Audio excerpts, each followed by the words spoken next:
Questions are still being asked whether President William Samoei Ruto sent PLO Lumumba, Patrick Loch Otieno Lumumba, to go on Citizen TV to protect him, to justify him, and to intimidate Kenyans.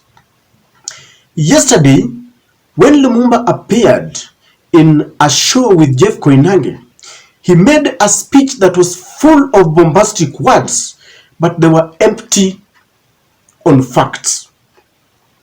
Listen to this speech so that we can ask Patrick Lumumba a few questions. That they are going to overthrow the government of the Republic of Kenya as by law established. And that is treason. Thus far, I've not seen a petition made by a member of Azimio. I've not seen a petition made by governors of Azimio saying that there is a crisis in the country. There was an election. The election was contested. We went to the Supreme Court. The Supreme Court pronounced itself as to who is the President of the Republic of Kenya. Therefore, it is what I call phantasmagoria to say that there is no President of the Republic of Kenya. There is a President of the Republic of Kenya. And I'm asking the President of the Republic of Kenya, it is your watch. Do all that is within your power to ensure that we do not get into the abyss. Thus far, whether one likes President Ruto or not, this government has been very restrained. In other parts of the world, Raila Amolo Odinga and his acolytes would have been arrested. If you listen to that speech, there are a few things that I don't know whether Patrick wants to assume or he's acting out of ignorance. You know, let us try and unmask who Patrick is. Patrick Loch Otieno was an IEBC lawyer in 2017, and as such, he will protect the IEBC forever. He is also part of the Nyanza elite leaders who believes that Raila Amolo Odinga should retire so that they can take over. And if there is one thing that has bothered Patrick Lumumba for long, is the fact that Patrick is accepted across the world. He is a Pan-Africanist. You can't take away that from him. When he goes to South Africa, he goes to Senegal, he goes to the US, he gives wonderful speeches touching on Africa and their problems and how they should be solved. But he wonders why, with all that credentials, the Nyanza people, especially the Luo Nyanza, has not accepted him as the ultimate leader. Let me tell you something. In 2007, when Patrick was a lawyer, he intimidated the then judges, the Supreme Court, with such big and bombastic words. I want you to listen to this. Million votes, only 23,000 of them are in doubt. My Lord, the maxim of law used to be de minimis non curat lex. Professor Juang taught me that, and he'll remember. Of small things, the law knows no cure. And I'm submitting to us that what we have here are petty grievances, administrative errors, and no court in the world has ever nullified a presidential election on the basis of what falls under the de minimis rule. The second presentation made to you. It took the courage of this iron judge, the former Chief Justice, David Maraga himself, who was never, he didn't allow himself to be intimidated by such big words from Patrick Lumumba, and he ruled that the elections were not done in accordance with the law. So when Patrick appeared on Citizen TV, we knew what he was going to say.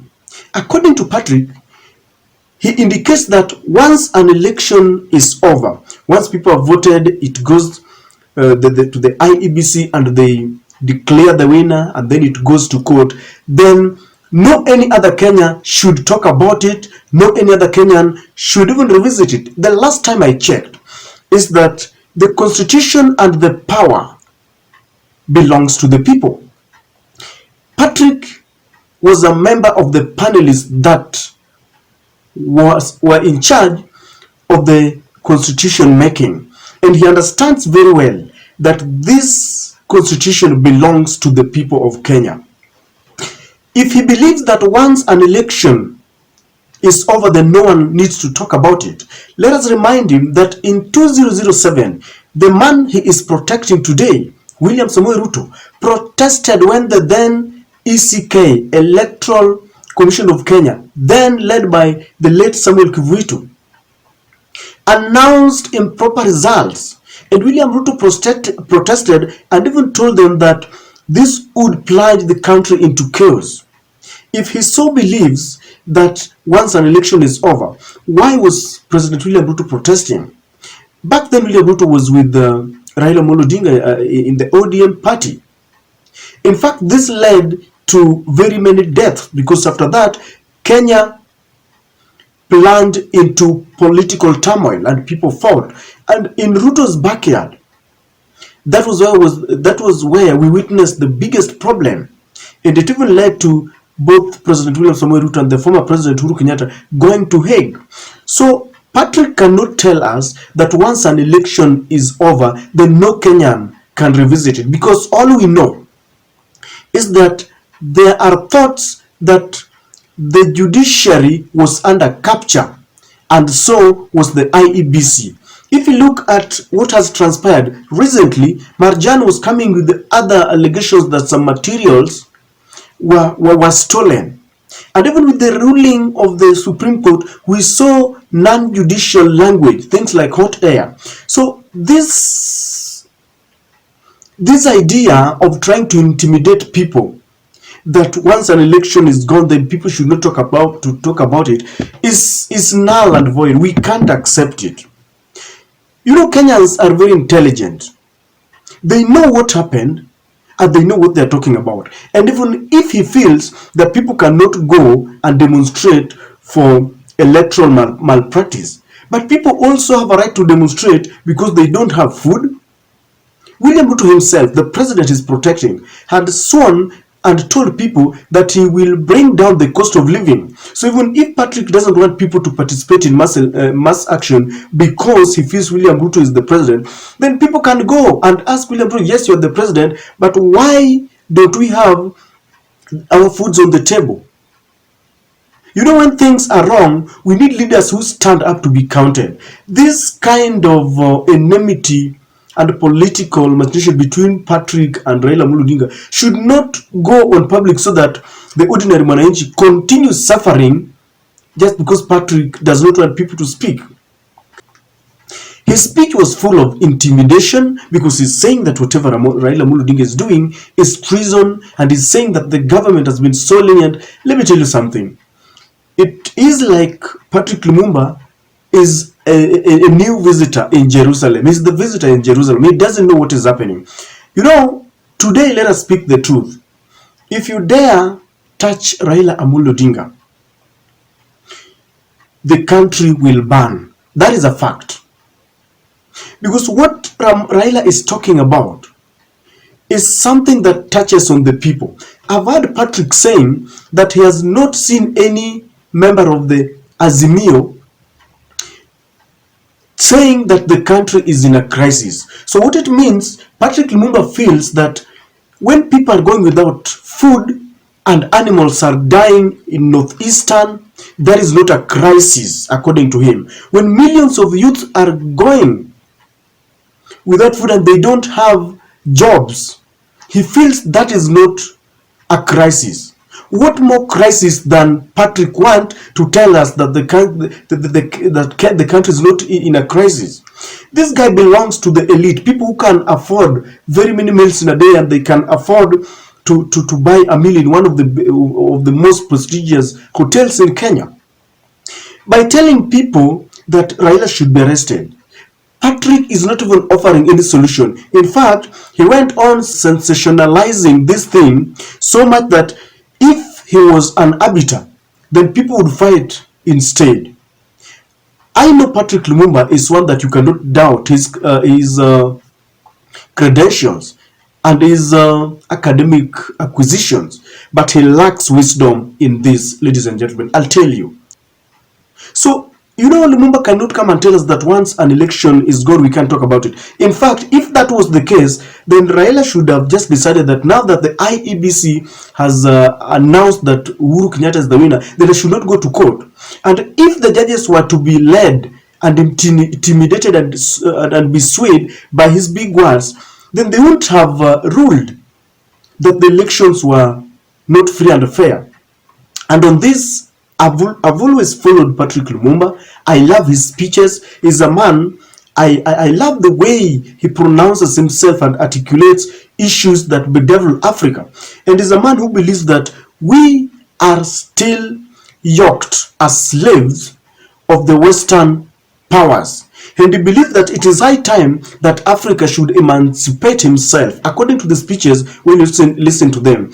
But does he want to pretend that he doesn't know that the Western powers have come with secret plans to plant their own presidents because they want to reap our resources? They are fighting with China, and the only way to do it is to plant their own men who will be acting according to their policies, who will be dancing to their tunes. Because if this is the way to go, then Kenya and Africa will stagnate forever. And I believe, and I want to tell Patrick not to try and intimidate people. This is Kenya and people must talk. I really find it very difficult to believe that this is Patrick. Let Kenya go on mass action. They have the freedom of picketing. Whatever will happen, people are fighting for electoral justice. People are fighting to get jobs. People are fighting to get the food, because if anything, when this administration was campaigning, they promised people what they would do. Right now, instead of implementing all those issues, they keep on campaigning, they keep on promising, and they don't have their priorities well. People like Patrick Lumumba should leave us alone. They can go and enjoy their wealth somewhere.